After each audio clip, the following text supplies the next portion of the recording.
He knew. You know, my stepdad knew I was crazy. They call me debris trail. Like, my mom would be like, finish taking a shit. Like, you can't, like, you just go in there for a second and you run out and then you come back an hour, like, just finish something, you know? And I would lose all the, like, I was just a maniac. So, and it took my dad till I was 18 to really, like, 17, 18, for me to, like, come to consciousness that I was a human in this life with other people around me that I had to, like, you know, be aware of. Welcome, mountain bikers. You're listening to the Inside Line podcast from Vital MTB. On the eve of this Thanksgiving Day in America, it is not hard to be thankful for someone like Kirt Voreis, an incredible human, an incredible mountain biker. There's no need for me to do an intro because his life is all the intro he needs. And I hope you enjoy part 1 of 2 episodes with Kirt. There is some adult content and some heavy subject matter, so just be aware before we start the show. Thank you, Kirt. And a big shout out to Cam McCaul, sitting shotgun during the interview. It was a super fun time. This Vital MTB Inside Line podcast is brought to you by Jensen USA. Shop for great deals and get professional advice on your favorite mountain bikes, components, and riding gear. Over 2 million happy cyclists served since 1994. Visit jensenusa.com/The Inside Line podcast and use code INSIDELINE for 10% off qualifying items. Maxxis Tires.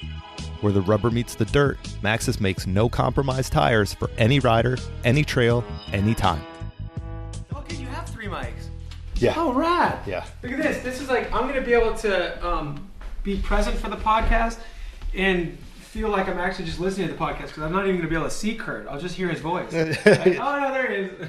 Isn't someone on Howard Stern like they put him back in a room or whatever? Yeah, Hey, she's in a room. Have you seen that video that's going around on Instagram where the dad's riding a kid at the skate park in he's in like a chair, and the dad doesn't realize, and we used to do this all the time when we were kids, like we'd have somebody do that and we'd fucking slap the back of it and you'd bend it. Wait, what is it though? It's a kid in a baby seat, okay. And the dad's hitting the transitions. You know, it's just like the wedges. Yeah. And at the bottom, the kid is, you can't, it's blurring so hard. The kid's violently going like this, and you're going, dude, that kid just. Is it a real kid? Yes. Oh no. And oh my God. At first you're going, that's got to be a fake kid, and then you're going, no, that's oh God, like.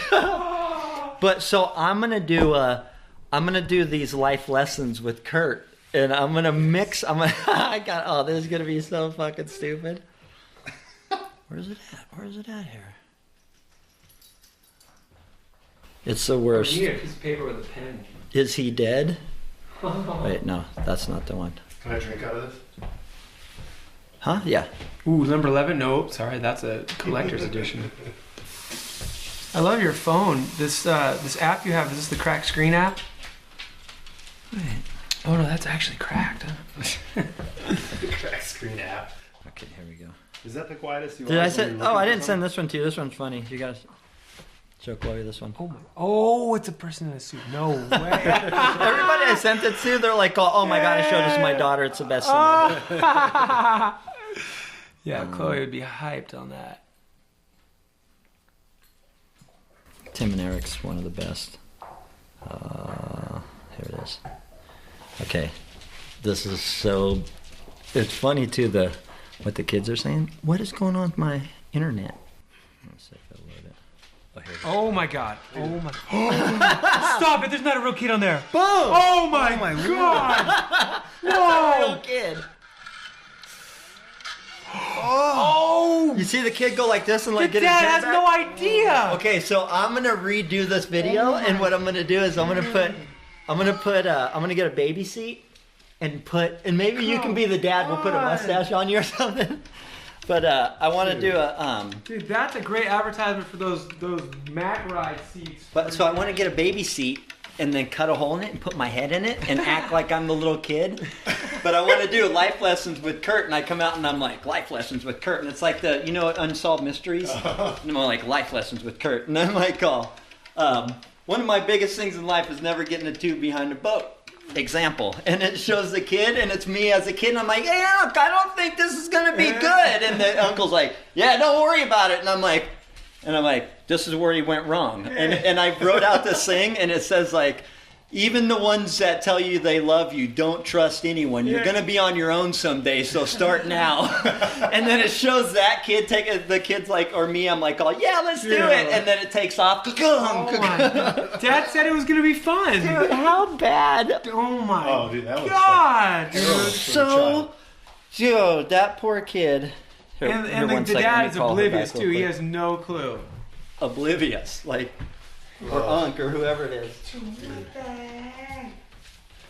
Yeah, that was so scandalous.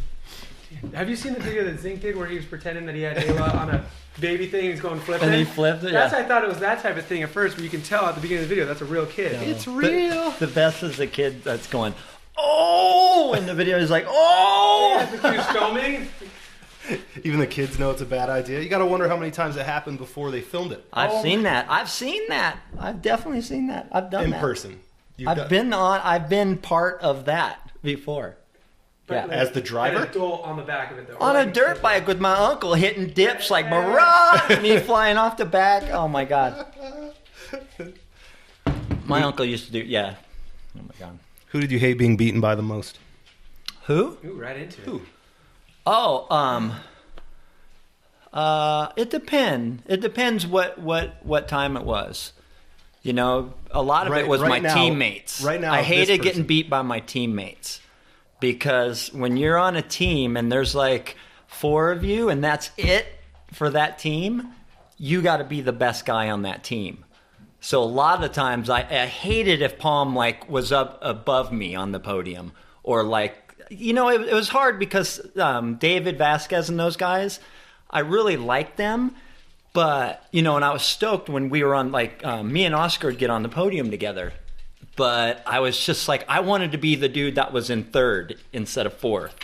You know, and a lot of times we would be mixed up like that. Oscar and I would be 4th and 5th or something. But the guy who came back to the pits and was the dude, that's the dude, right? I know. Would you get flack from your sponsors for not being on top, or was it just a personal thing? No, you just knew it. You felt it. When you came back and everybody's like, yeah, and you're both, even if you both got on the podium, if you were the only one on the podium, different story. You roll in and it's just like, yeah, woo. And it really did. And it wasn't even anything like bad. It made the other riders step up. So it was always about like, you want to be the best on that team. And because people got cut left and right, especially if you're on a team like that. Like, they're always looking for new people, so you always want to be at the top of the heap. So when they start clearing the bottom out, that, you know, it takes you a while to get down there. Right? And that's just how it is, right? When you're on a team like that. Is this specialized? Specialized. Yeah. But then on other team, like on other, like, when I was on Yeti, it was a little different, you know, because, like, Law Will was like a hero of mine in a way. You know, because when he first got in, he was badass. Like, he, you know, has all black on his Law Wheel leader, his dad, like the whole deal. He'd come in and, you know, run the flat track stuff. It was, you can see it in the way he rode. So for me, I was kind of like, it was fun being competitive with Law Wheel, but I was also a fan at first. And then, you know, when you start bidding for that team stuff, especially when you're young like that, when I started to get older, I realized, it's, you know, and that's why I quit racing, because there was just too much of that. Like, it was always about, like, winning and doing this stuff. Like, competing's really tough. And what's cool is, like, getting in the free ride thing, you're more, like, stoked on people doing stuff because it's a little bit different. I think you spend more time chilling with each other. But the race thing was always competitive. So you want to beat every American. Like, if you're the American, you want to be top guy. You know, I was all like, Lopes and me would always go back and forth, and we'd battle for like 8th overall, 10th overall, stuff like that. And I'd be like, yes. In a few years, I'd always be top American, you know, for like 98 to 2000. So it was a battle with that. A lot of the other European riders, it was hard to... I had so much respect for their riding and stuff. It was hard. Like, I wasn't the guy at the bottom, you know, going, oh, hell with Nico. He's on drugs. He's doing EPO, you know, heck with that guy. You know, a lot of dudes would sit there and be bumming on it. But I was kind of like, in the way, just like, wow, I'm part of this whole deal, you know. So once I started, I guess, getting towards the top, I was, you know, with my own guys, the second, thirds, and fourth, because the winning stuff I was never part of. But... you know, it was hard. I was more competitive with like the Americans and me being like the guy, just because I grew up with American racing and wanted to be one of the best at it. All right. Is that long-winded? That's a good intro. Yeah. We're going to be here. Are you ready, Cam McCaul, to be here? Him up. You don't have to worry about being long-winded. Oh, yeah. You just came from my house. Vital MTBers. We are at the Mountain Bike Hall of Fame Downhill Museum in Bend, Oregon, a.k.a. Kirt Voreis' house, with Kirt Voreis. Yeah, Hall of Fame, Steve Pete, that's rad. Yeah, right? He should have got cool on there a long time ago. And Bender, you know, I get it, man. That dude really did. He pushed himself to a point that was like, you can't forget it. And look at the terrain he opened up. Right? I remember going to one of the rampages years ago and was just like, I never wanted to do them. I was just like, why would I get hurt at the end of the year when I've been getting hurt all season long, and then come here and really get hurt? Like, so it was kind of more for just a going, you know, like gawk at it a little bit. You would have killed Rampage. Yeah, but I don't know. I don't know. I might have gotten got hurt. Killed, That's yeah. the thing. Is my thing that I always knew that you couldn't land on that stuff. Actually, one of my favorite Rampage moments is Cam McCaul's crash, where you're flying and your pads are unhooked. I'm glad I could be of service. You didn't hook your knee pads on the top, and the photo in Mountain Bike Action is like you with your shiny knees just hanging out. Oh, I'm like, oh my God. See, you knew better. You're like, oh, that's not a good idea. I was too young, and I was like, what? I got an invitation? Okay. Yeah, no, I was so, man, I was so, like, every joint was swollen. Like, I was so beat at the end of the year, like, racing and doing everything, that there's no way. There's no way.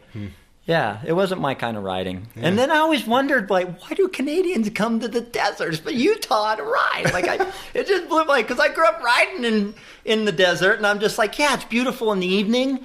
You know, it's great, you know, but man, it is just like the desert's harsh. I want to go to BC where it's like beautiful, you know. Lush and loamy. Yeah, it's just, it blows my mind. And then, you know, there's that kind of riding in Canada too, right? There's Kamloops and stuff, right? Yeah, Kinda. It's such a long journey, right? But I guess when you get there, it's amazing. So that kind of is a draw. But we need to do a video on a documentary on why Canadians go. I know you're always talking about that. That's what I decided. I said, if you grow up around the trees, you want to go to the deserts. If you grow up around the deserts, you want to go to the trees. Right? That's why I'm fascinated with the deserts. I grew up in the redwood trees, man. I'm like, give me some wide open space of big cliffs you can see. Yeah, makes sense. We're here with the Inside Line podcast and special guest, Kirt Voreis. What's your middle name? Marvin. Really? Marvin would have been, you know, I think about it and I'm like, Marvin Voreis, I think I could have ran with that. That would be sweet. Dude. Now, that was my grandfather's. He was a crazy, like, whiskey runner or, like, moonshine guy that rode the rails from Pennsylvania to California. Really? Him and my grandma, yeah. Moonshined it up. Dude, you've got rowdy stock from back in the day. Dude, oh, my God. PTSD, like, dude, me? Yeah, you know me, my childhood. Oh, my God. I grew up around some of the rowdiest, like, dude, wide open. Tell us about your childhood a little bit, because one of the things I remember is your intro articles in Decline for those couple months. And you wrote about your childhood and the freedom that a bicycle gave you. Like, kind of talk about coming up. Well, yeah, I mean, first memory, like, really. So my dad died when I was 5, and really the only memory I have of him is riding on his KZ 1000. You know, and I'd hold on to the handlebars and just watch that speedo just rise. And he just, you know, I lived in Fontana, California at the time, and we'd just go down Arrow, and he'd go 100 miles an hour with me on the bike. Just hanging off the back. Yeah, just holding me down, you know. So it was, my intro to life was pretty wide open. You know, my first concussion was like, God, I had to have been maybe a year and a half, scrambled out of the back of an El Camino at a movie theater, and you know, or not a movie theater, but you know, the drive-ins. The drive-in, yeah. And you know how the back ends are jacked up at the drive-ins because they're on the hump, so they're extra high. Well, I fell out the back. I had rocks in my hair, or you know, rammed in my head. Oh my God, so that was my first concussion, and so I just back then, I mean, everybody grew up. It was pretty wild. Like, it was Wild West. I mean, every friend I had and things, especially in Fontana back then.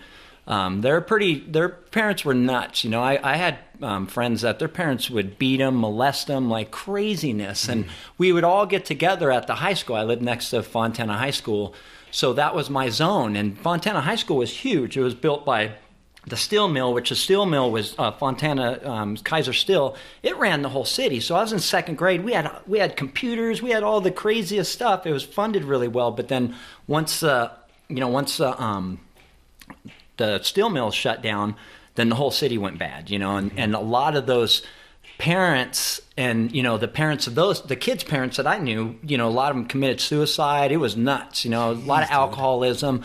A lot of those kids started early. Was this stuff you guys talked about? Like you and your friends would tell each other? Totally. We would laugh. We'd be like, you know, a lot of times if I had friends that had the same humor as me, we'd kind of laugh about it and go, man, they're all messed up. We're going to ride. You know, we were all into BMX and being little gangs. And, you know, growing up where I lived, you had to be into something because everything was gang related. So there was a lot of like, you know, just different cultures around there that they all band together. It wasn't like we all got along and everyone was cool. You know, when I rode my bike around town, fools tried to steal shit from me all the time, you know, and then I never felt like I was, you know, any better than anybody. I was just a runt kid that just didn't have a dad and ran school. So we'd all meet at the high school. It was crazy. When we were in our little group of bike kids, we were all different. But the people on the outside that weren't in the sports like that, they were all the same in the groups.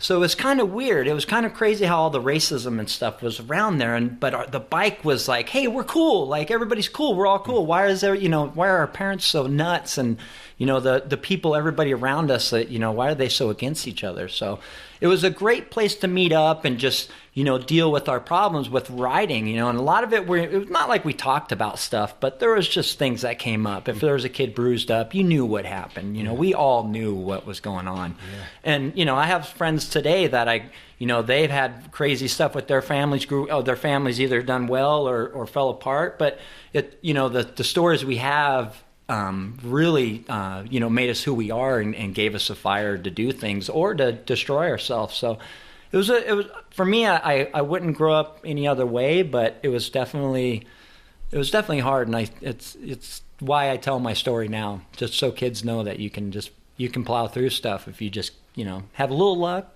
Yeah. And people who are there for you. So when do you feel like you could tell that story?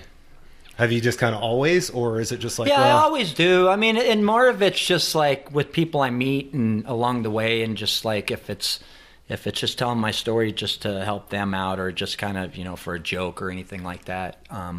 But I don't know. It'd be fun. It'd be fun to do like a screenplay because I have so many wild stories from my family that could be told.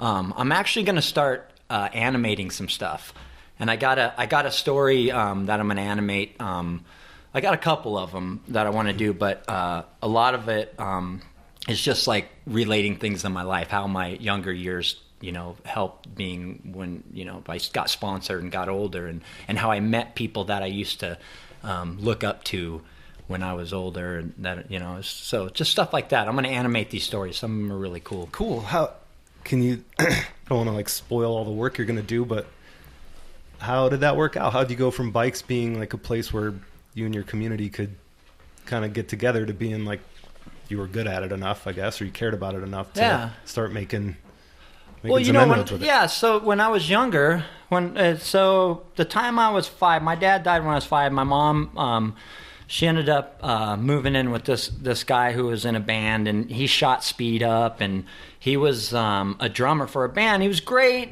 artist and things like that. I used to kick it with him at night, like midnight, 1, 2 in the morning, because my mom worked late nights. And how old were you? Like 6, 7, 8? God, I was like 7, 8 at this time. Yeah. I learned a lot from him. I learned a lot from him around that time. But we lived in a little house next to the high school. We ended up after we lived at his parents for a while, we had to move out of there, and we found the little house that was next to that high school that I always hang out at.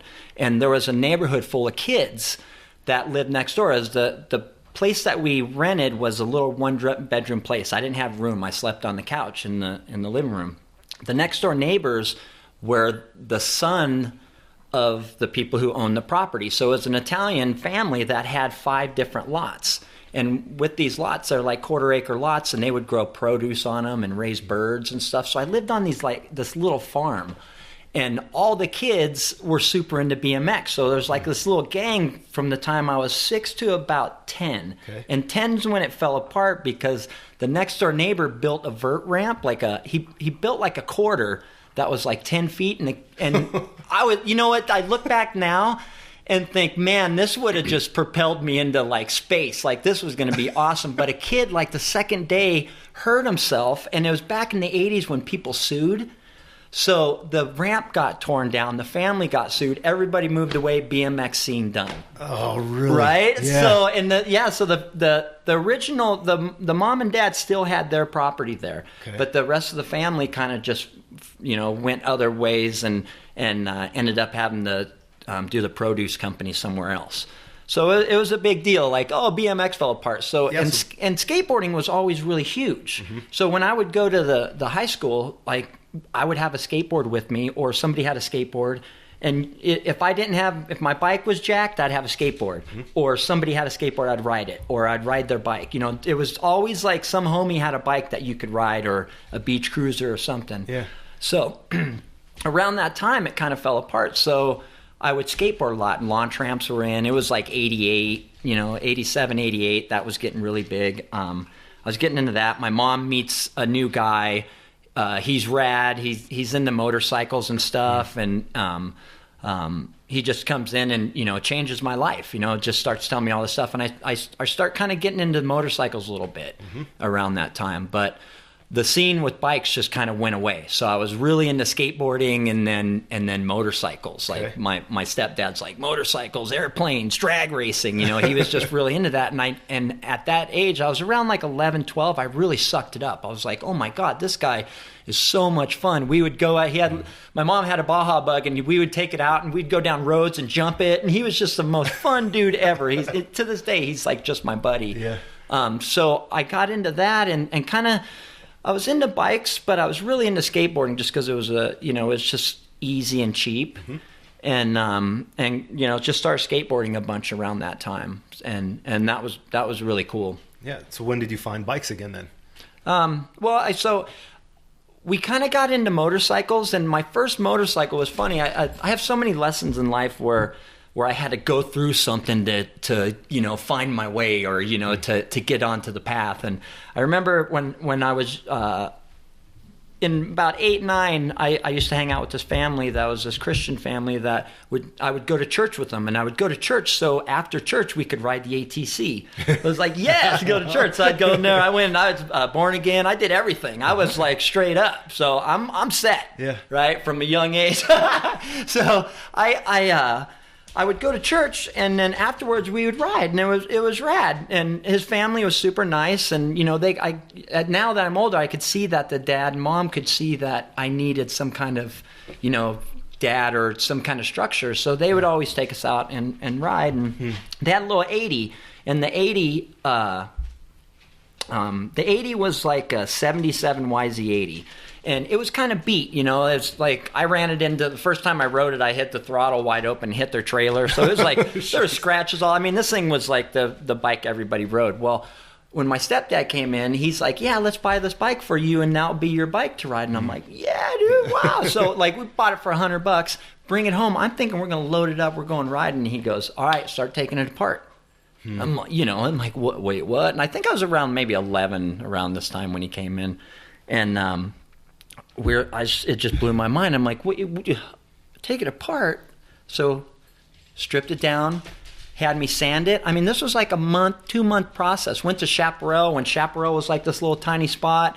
Bought like a tank cover for it because it had a dent in the tank. And my stepdad's just blowing my mind how he's just making this thing sick. Yeah. And I'm part of it. We split the cases. Like I see the whole insides. I'm like, what is, it's like something I never seen before. Yeah. Was there no impatience because you're just kind of entranced in this whole process of taking it apart? My stepdad knew I was crazy. They call me debris trail. Like I would just, my mom would be like, finish taking a shit. Like, you can't, like, you just go in there for a second and you run out and then you come back an hour, like, just finish something, you know? And I would lose all the, like, I was just a maniac. So, and it took my dad till I was 18 to really, like, 17, 18, for me to, like, come to consciousness that I was a human in this life with other people around me that I had to, like, you know, be aware of. Yeah. You know, before that, I was just like, whoa, fun, you know, like, what will make me laugh, you know, and that was it. You know, school, everything was a disaster for me. I'd hide my report cards. I'd sign all the names I could, you know, like, I had my parents' signature down. They'd give it to me at school, and I'd sign it there and give it back to them. like, how are you getting it so quick? But so I needed this in my life. So when we split those cases, that was my mind opening up. I was like, whoa, and I was already kind of attached to that, because at my friend's house that his dad used to take me riding, his dad had all kinds of mechanical stuff and nuts and bolts. You know, he was just an electrician guy that liked motorcycles and building dune buggies, and but a regular guy, you know, not rich or anything, just collected everything. So I'd always go through that. So my mind was already kind of ready for that. But when my stepdad, Jim, showed that to me, it was just a whole nother world. It gave me some kind of sense of responsibility in a way, because I had this thing. Now I had to finish it. I'm like, oh my God, I've never finished anything in my life, you know? All my drawings up to that point were all half done, you know? I mean, even you look today, there's a lot of stuff I got, like, I've done half through my life. And now, you know, my goal is finishing projects. I love it when I finish projects. Okay. But he gave me that, because before that, there was nothing there. You know, I was raised by people, you know, I was watching people do meth and, you know, and come to the house and fight. I was watching women beat up men and men beat up women, and just craziness of all our friends. And my mom, she just worked, and she would come home, give me a kiss. I love you. You know, she gave me, like, support and love, but she was just blind to the fact that the life was out there, and all she did was worked. And, you know, it caught up with her with work and party and all that stuff later. But, you know, I look now and I understand why my family went through all the stuff they did, because it's a cumulative thing. It's not like everybody's born crazy, you know. It's just a party turns into depression, it turns into bullshit, and then you start treating your kids bad. So yeah, going through that and having stepdad come in my life and do all that, it helped me. I mean, when I was 13, you know, it was really bad in my house, because I was rebelling against this guy that was coming in. He was helping me so much, and I loved it, but I was still like, who is this? Like, we used to get in fights, and I'd push him, be like, you're not my dad. You know, he'd fly backwards, clothes would fall on him, and he'd get up and he'd be on. We'd fist fight, like, straight up. And then afterwards, he would sit and cry with me and go, why do we have to go through this? And I'm like, I don't know, you know. You know, I robbed a house when I was 13 with another kid and didn't get caught for a year. Like, all this crazy stuff, I was just going, I'm doing it. It's me. I felt like I always had to take on my dad's role in all this and be like, all these people, my dad would have been way different. And I felt like I had to do it. So I always felt like I pressed on and did the right things. But when my stepdad came in, I really wanted to show him how I went backwards. It was funny. I wasn't progressing, and we had to come, you know, head to head for him to do that. Yeah. You know, for him to change me. Yeah, he sounded consistent. Oh my God! He worked construction, and he would always get nails in his tire, right? At work, well, his tire would go flat. He had a foot pump, and he knew that I didn't like waking up early for school, so he'd be, hey, and he'd tap me on the forehead, be like, hey, go out and pump the tire up. I got to get to work in a half hour. And I would be out in my pajamas pumping the tire up as the sun's coming up going, this motherfucker. Like, oh my God, like just like, dude, you know. But at the same time, what the crazy thing is, I would try to pump it up as fast as I can to show him I'm the best. Like, I can pump up a tire better than anyone, you know. And that was it. I didn't realize all the stuff he was making me do. Like, he would make me clean up the weeds, and I would do it as fast as possible, and I would do it as best as I can, just so I come back and you know, he would, I don't know what I wanted out of it. Yeah. I was just like, I can do this. I don't need, you know. It was crazy, like, going through all that. And I look back now, I love everything I went through, but it makes me upset sometimes when I think of, like, how a kid had to deal with this, and how kids really deal with it all the time. And I know people that just don't even care about, you know, like, they don't even care what these kids have to go through and stuff. And it's crazy, it's crazy thinking that there's a lot of things that could have changed my path, but for some reason I just kept bouncing through. And yeah, well, when you look back, is there anything specifically? Like, was it bikes and motorcycles? Being a jackass, really. Seriously, the only thing that saved me in my life is everything was funny. Everything was funny, right? Like in school, it was just like me and my buddy sat across from each other, just like, and it was a constant like comedian stuff. Like my grandmother was a bartender, so she'd tell me jokes all the time. So I had a list of jokes. Man, I had every joke when I was a kid, like crazy. And I would stand up and tell everybody, like there'd be parties, like they'd have these parties and it'd be like, okay, Kurt's gonna tell jokes, and I'd be telling like crazy jokes. And I was listening to Sam Kinison when I was 10, 11, laughing, and I had all these jokes memorized. So a lot of, my family was real fun. Like they weren't partying, like beating each other up all the time. It got to that point because everything just took a shit in the town and just lives went nuts. But before that, it was all fun and jokes. And, I had my step grandma would like pin me down on the couch and fart on me and we'd be like, ah! It's like just craziness throughout, it's just, I had so much fun, and that was what saved me. I wasn't with boring people. Okay. Right. And that's the reason why they took the paths they did. And they, I feel like they all sacrificed themselves a little bit for me to see, I understand where all the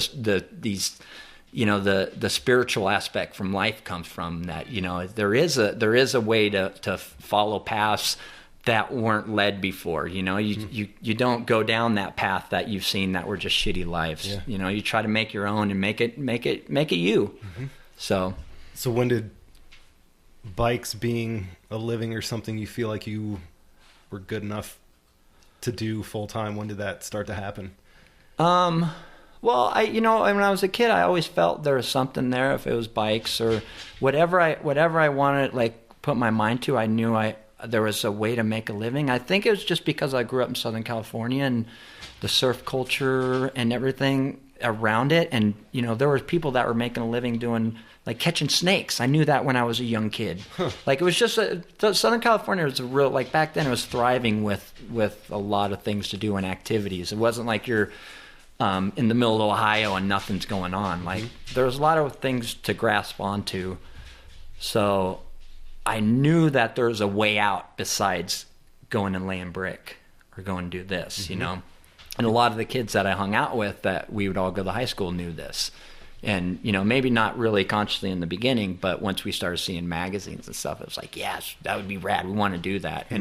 And kids got sponsored. There was kids that raced BMX that were sponsored, when I was in elementary school. So you knew this. It wasn't a lot of kids, but, there's kids that raced motocross in high school and that were sponsored. It was possible. Yeah. Hey, guys. They don't like this story.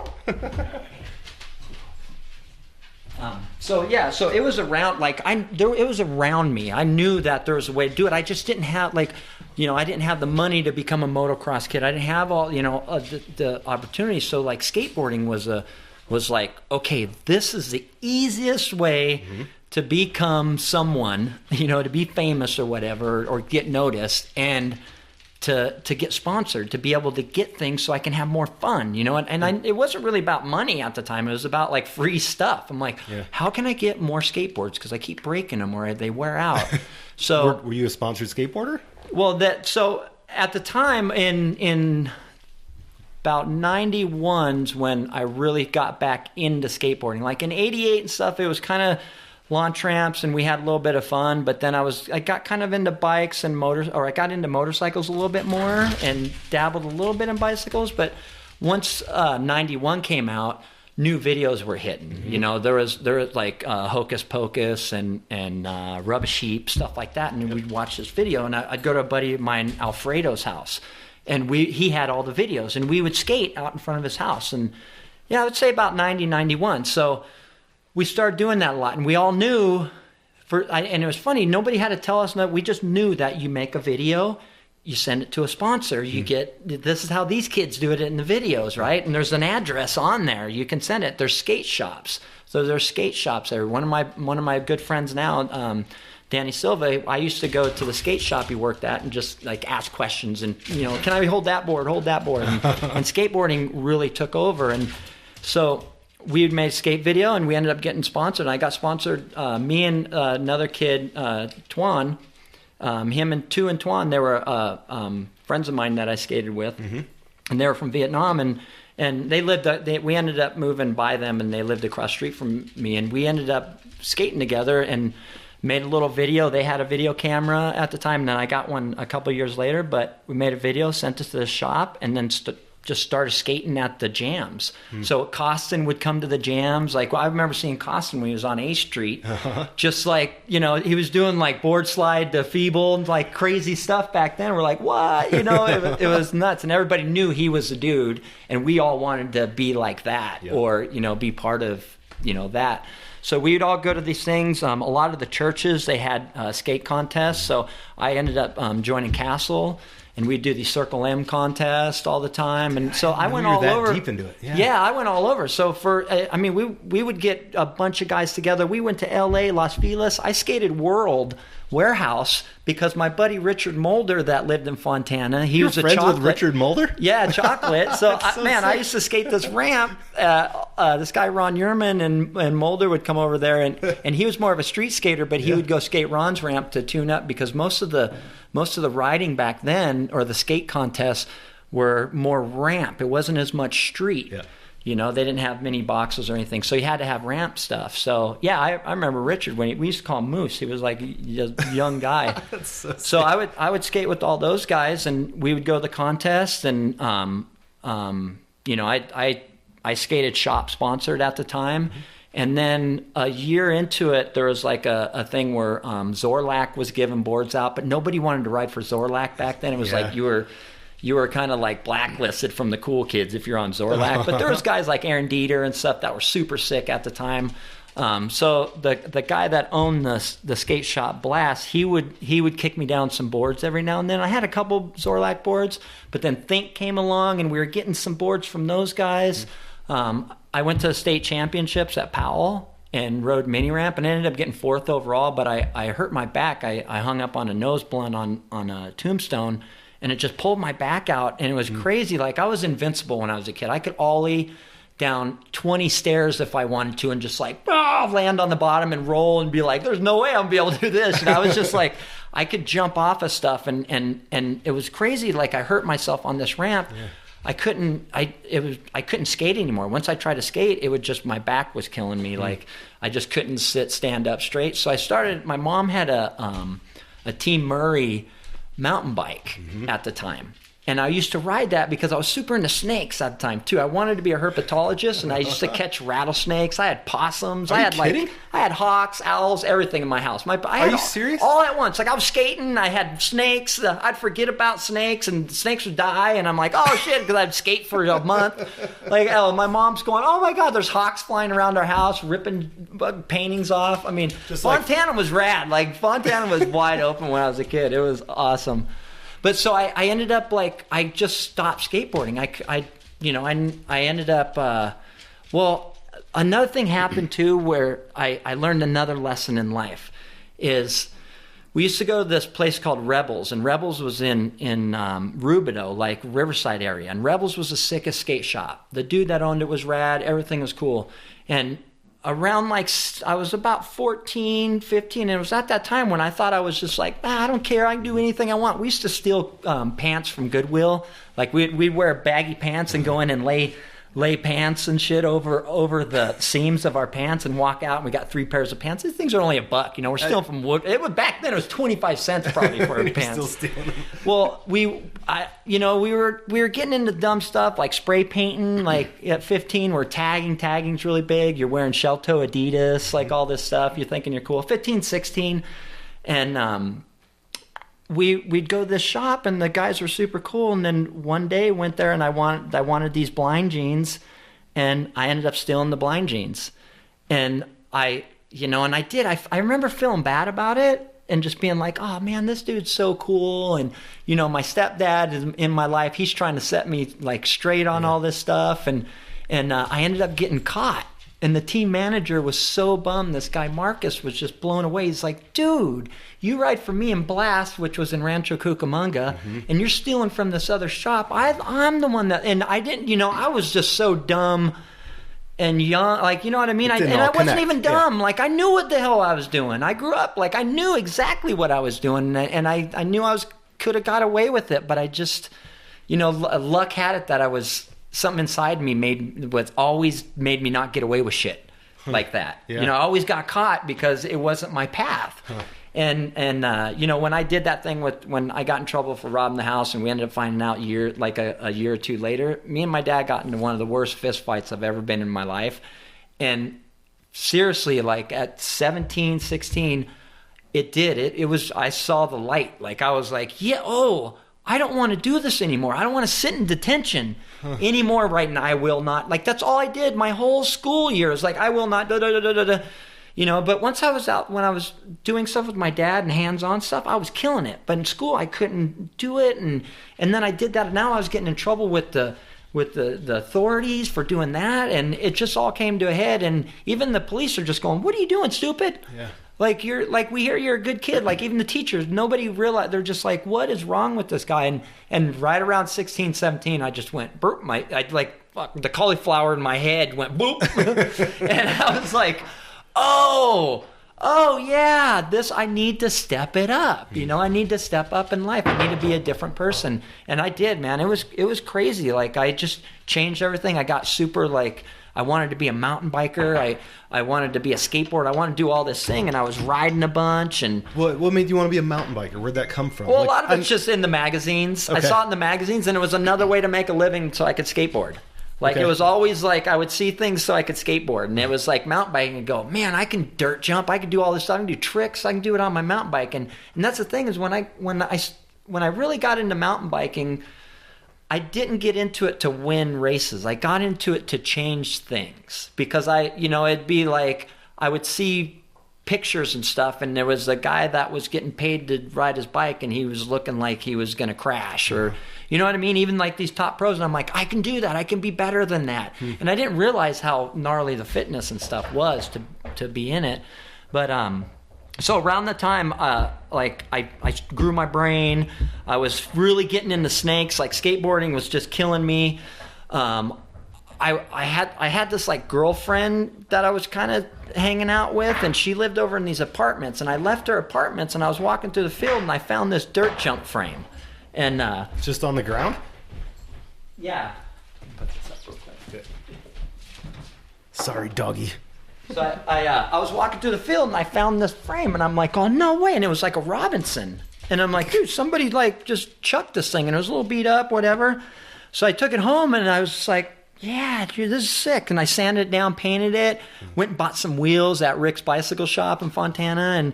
And there's this magazine at the time. It was like this punk magazine called Factor X. And I had these stickers and I put Factor X stickers all over it and Bronze Age stickers. Like it was sick.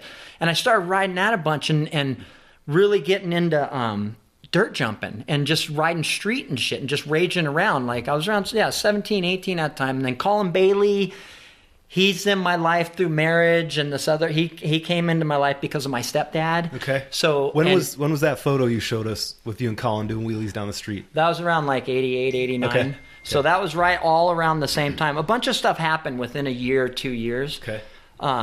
But so I built this frame up and I started riding it and it was funny when I skateboarded, I was never into like the BMX thing of doing like a feeble grind. I go, that's not a feeble, like you're doing a peg twister or something. I was never like, I couldn't get it, you know? But then when I was around 17, I started dirt jumping. I was like, oh, dude, I'm going to do tail whips and stuff and bars. Like I wanted to get into that part of it and it opened my, cause I always rode street when I was a kid, but unknowingly, like I'd just launch curbs and hit wall rides and stuff.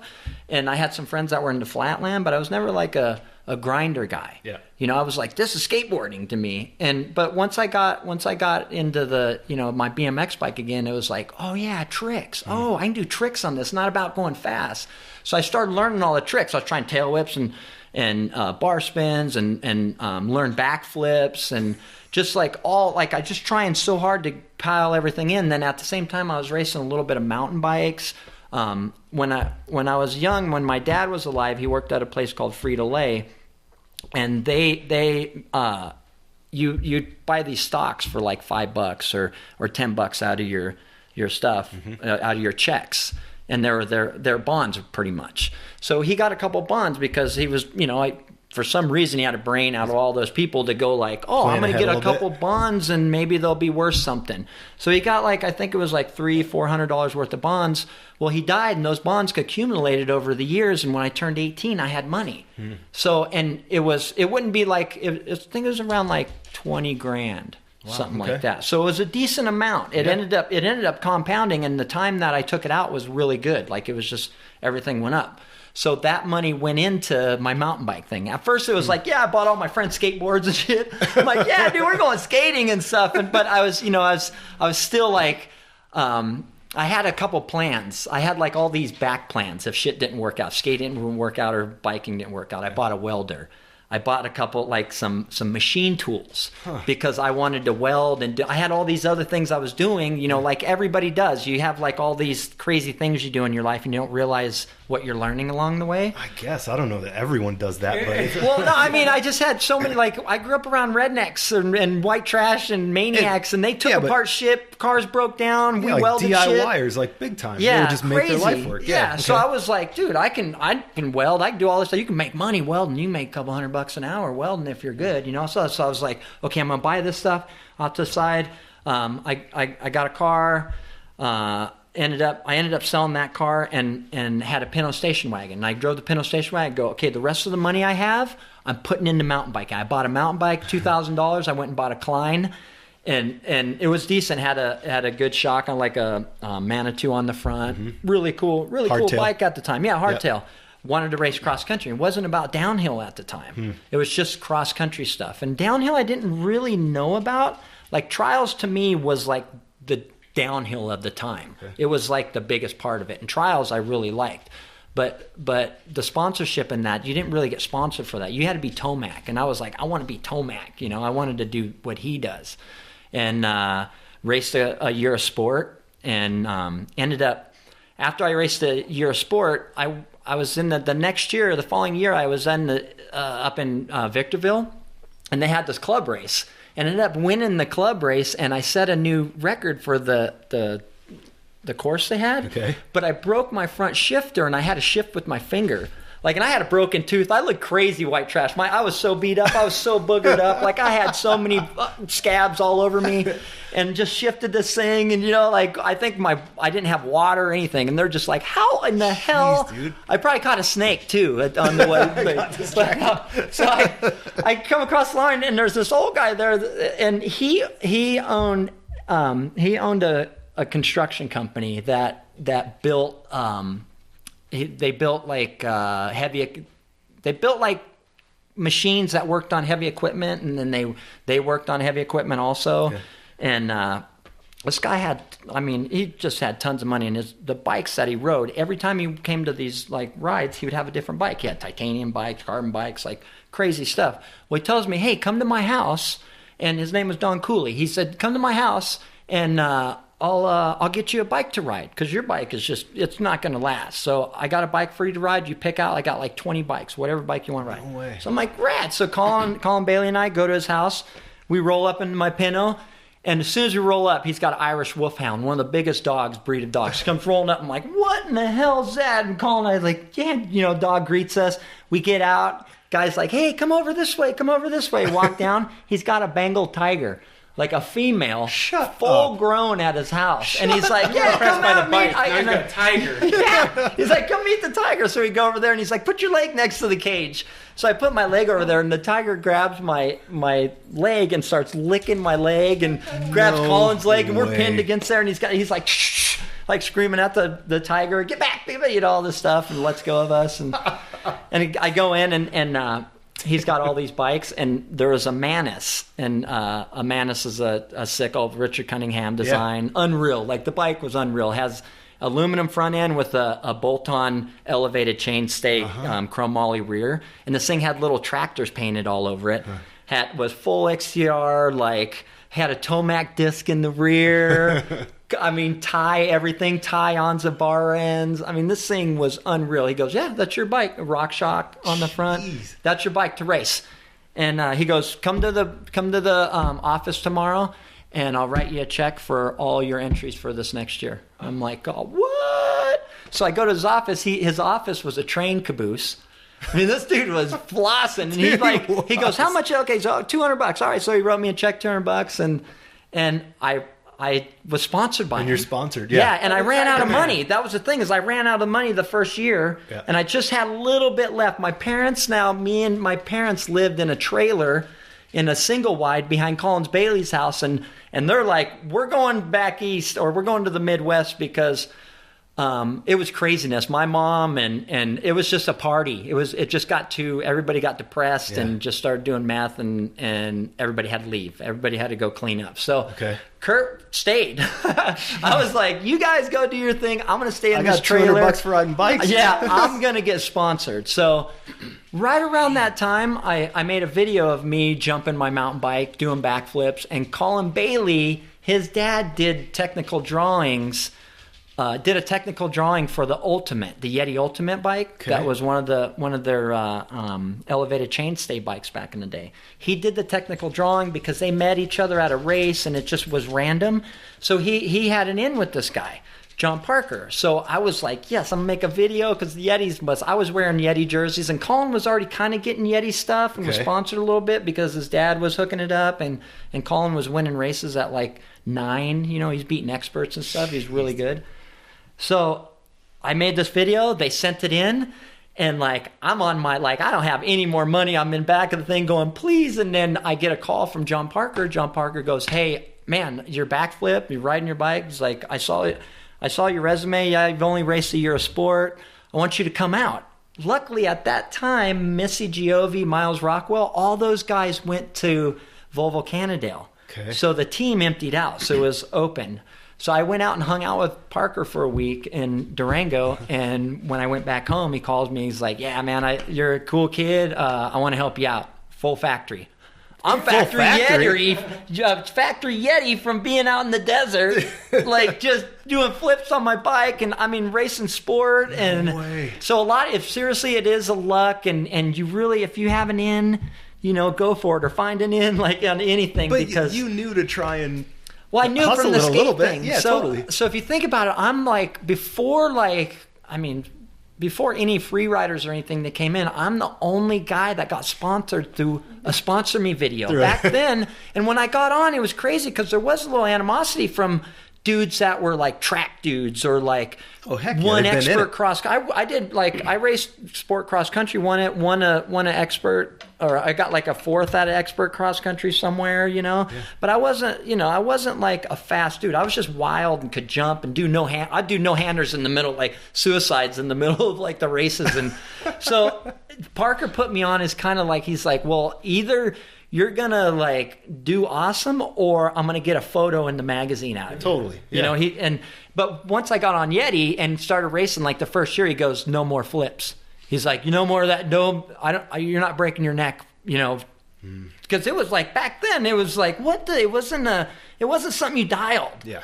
You know, and I didn't have it dialed. I just chucked it off and was like, all right. And every now and then, like, we would be at jumps, and I would try one and, you know, jump out and land on my feet or something. And I almost did. The reason why I said don't break your neck is because in my video that I sent him, I had looped out, and I hit so hard that I felt like I stretched my whole body out. Like, you know, I was close to really damaging myself. So he was like, listen, after the first year, I started getting paid. I started doing well. I got 7th at Big Bear in the downhill. I started making my way up. You know, I was training and really trying as hard as I can to catch up to all these people who race BMX when they're younger and were track stars or whatever. Yeah. So I just concentrated on that. I would still go home, and I was like, no way, you're not taking my 360s away. You're not taking, but at the time, it was weird because it was only Todd Lyons was the only homie really like had him kind of dialed, and even then it was just, you know, he was just chucking them off too. So nobody had him down, and it was kind of, and I was super dangerous anyway. So obviously that's success, and it's super fascinating that I don't even know how that all came. Yeah, it all came about, dude. It did. But like, just John Parker saw that there was value in what you were doing, regardless of your sport results. Yeah, it's nuts, man. And you know, through Yeti, it was crazy. When I got on Yeti, I got to meet Paul Tracy, Jeff Ward, Jeff Stanton, like all these dudes, like these heroes of mine that were moto dudes or car racers, and Mert Lawwell. I'm hanging out with Lawwell. Like, it was crazy getting on Yeti and all the people I got to meet, and even people that were outside the industry that were in other industries, that I was like, whoa, this is wild. This thing I get to do. And I just went for it, like everything I could possibly do. It's funny, at the time, my family, like not my family, because my family was a little oblivious to what was going on. They didn't realize that this might be something that's going to take off. They're just like, oh, he's sponsored. He lives in Durango now. He just moved to Durango for a little while. And then I ended up coming back. But it all just kind of rolled in. And I remember Colin's mom and dad being kind of going like, dude, Kirt is an idiot. Like, dude, just picking his nose, laughing, and dirty all day and jumping in the backyard. To now I represent them. I'm this, I'm this thing now. I'm a pro rider. They're going, is he going to be able to do this? And once I got on the road, I was like, this is my shit. Like, I'm going to do this, and it was crazy. Like, it really stepped them back when I did start becoming part of stuff, and I started getting responsibilities. I'm telling them how to build bikes now. I'm telling them how to do suspension, like all this stuff. And Clay's just going, whoa, like, you went from this kid that was lost, just trying to, on the outside, I'm lost. I'm digging holes in the backyard, burying their refrigerators and old trash to make jumps. And they're going, what is he? He's 18. He needs to get a job. Like, and I'm like, no, I'm going to trust me, everybody. I'm going to do this. This is what I might not be able to take the trash out on Tuesday, but I will be responsible for this. Right. You know? Right. And it was crazy. It was definitely, I don't know if it's, people talk about being Gemini and you have personalities. Like, I had that other personality switched in where I'm like, take care of business. You got to do this. Don't lose it. This is important. The rest of your life. Nobody gets this. You got to do this. This is what you've been asking for. Interesting. And that's my stepdad's was like. Yeah. Do you feel he's trying to loosen that up because it was all stuck up there. Do you feel like you've held on to that? Yeah. That's why we're doing, like, it's all still happening for me, because I'm constantly going, this is it. Like, it doesn't get any better than this. Like, you have a passion, do it. Keep making it happen. Keep doing it. Because without this, who knows?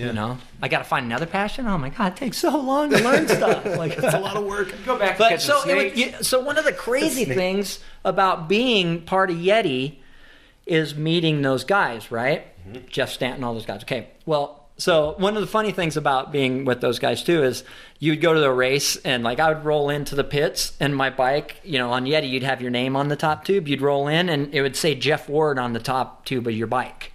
And you're like, oh, I guess Jeff Ward's riding my bike this race. And then I'm like riding a practice bike for the race. They're like, no, we need photos with Wardy on it. And that's how big these dudes were. Crazy. I'm a factory rider, and they're like, oh, hey, they're going to ride your bike at this race. And that was what's cool about me too, is I was pliable in that way. Like, I could bend. Yeah, you weren't offended, like, hey, no, because I'm like, dude, I'm part of this whole scene. Take my bike, man, whatever. Yeah. I'm like, I didn't care. Like, maybe if I did have this past, I'd be like, no way, what? This is. But there were so many things that I was just like, rock on, float on. I don't care. Yeah, I'll just do whatever I need to do to make it. Yeah. But a crazy thing was meeting Jeff Stanton, because when my stepdad came to my life and he told me about motocross, we really started getting into it. We watched this thing called American Cavalcade, and I remember watching Jimmy Button when he was a kid on 80s and CR80. I was like, oh man, I want to be like Button. And there's Jeff Stanton and Rick Johnson, and I was weird because, like I said, I started to become that Gemini where I was like super crazy but like wanting to take care of things, and I loved Rick Johnson, but I really loved Jeff Stanton. Jeff Stanton was an animal, man. That dude can come back from nowhere, and when I'd watch races, when Stanton would come back, everybody'd be like, yeah, Stanton, dude, look, he'd come back, and it was crazy. You're like, oh yeah, this guy is amazing.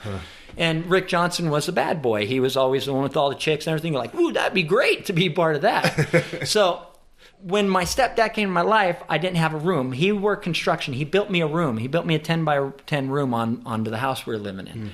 And he made it Honda. So we had blue carpet. I had some blue carpet. No way. He put a red stripe on the wall. Dude, it was sick. We had a poster of Jeff Stanton right above my bed, and then Rick Johnson was right at the foot of my bed, so I could look that way. Just like, yes, dude, it was sick. My room, and I had all my stuff in there. It was rad. Well, flash forward, I get to meet Jeff Stanton. Yeah. Right? Yeah. He's part of Yeti. I meet him in Michigan. We were Traverse City, Michigan. He's like, hey, why don't you guys, me, Monk, this other guy, Dan Dry, why don't you guys come to my spread, my farm, come ride motos for a week, blah, blah, blah, you know, and those guys, they had to wait and come a little bit later, but I ended up going with them, like, for the week. So we hung out.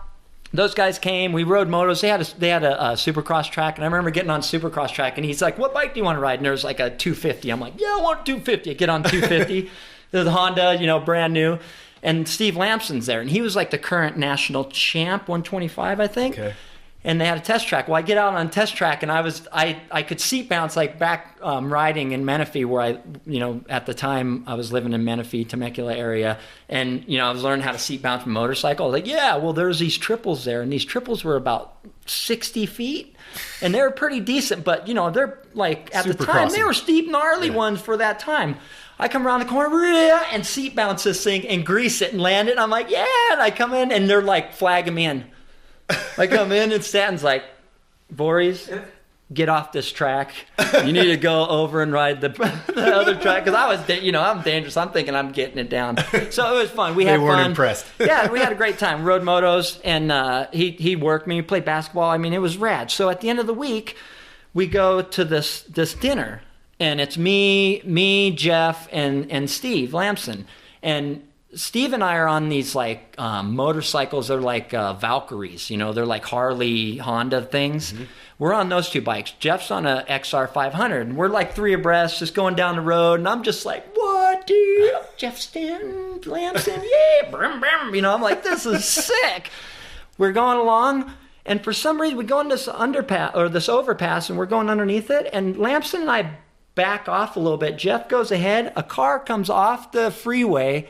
It's a station wagon, greases them, boom, hits them. I'm on the brakes as hard as I can, miss the back of this thing, slide, rah! Jeff's spinning above me. Jeff Stanton, the sick, like, I'm going, what? And my dad died. My dad died on a motorcycle when I was 5 because he had a 6-pack of beer and he was all coked up and the beer fell and he lost control. And the bikes back then, their head angles were jacked and ended up killing himself, no helmet. My stepdad was put in a coma. Somebody turned left. Now I'm looking at Jeff Stanton flying above me, hits a bus stop, ends up like he's just foaming this like pink foam out of his mouth, ankles twist. I mean, he's just messed up. And I'm just going, what? I got to leave tomorrow to go to the next race to St. Anne or somewhere. I'm just like, what? We're hanging out at the hospital? I mean, it just happened. It was so surreal. I'm on a plane. I leave. I know that's a bit of a heavy cliffhanger, but we hear the rest of the story and plenty more in part 2 of this episode with Kirt Voreis, launching on Wednesday, December 5th. In the meantime, dig into old Vital MTB inside lines through our podcast channel. Search for us on iTunes, Stitcher, on vitalmtb.com. Just look for Vital MTB or the Inside Line podcast, and there's plenty to go through. Lots of great people in our sport. We're thankful for all of them this holiday season. Thanks to Jensen USA and Maxxis Tires for supporting Vital MTB's The Inside Line podcast.